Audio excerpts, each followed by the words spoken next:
They're images the world has become numb to, but for these communities, their suffering is unbearable.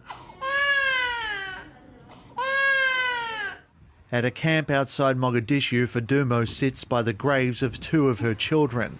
One was 4, the other just 8 months old. Disease overwhelming their malnourished bodies. I'd like to stay with them both. I wanted to die before them so they could bury me, but they died first. I just hope we will meet in paradise. Across Somalia, thousands are dying and at least 1 million have been displaced due to its worst drought in decades. Russia's invasion of Ukraine may be a world away, but its impact here has been severe. Somalia used to source 90% of its wheat from those countries.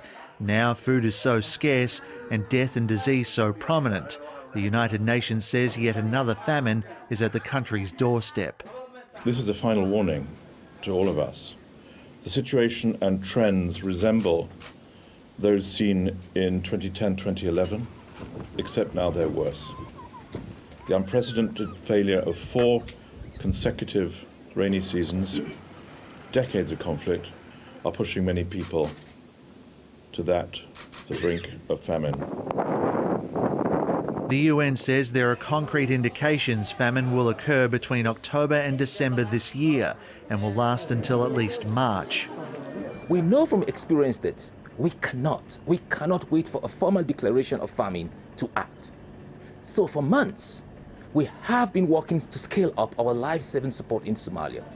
In July, the World Food Programme reached 3.7 million Somalians with life-saving assistance, the most it's ever done in a single month. Efforts to help more people will need even bigger numbers, as humanitarian groups try to reach remote areas, many under the control of extremist groups. People will be forced to flee to look for food. People will have to try and find a way to survive, and obviously this entails very perilous journeys for people who are already marginalised. The UN warns if the humanitarian response doesn't scale up, then significant loss of life will be inevitable. Manny Tsigas, ABC News.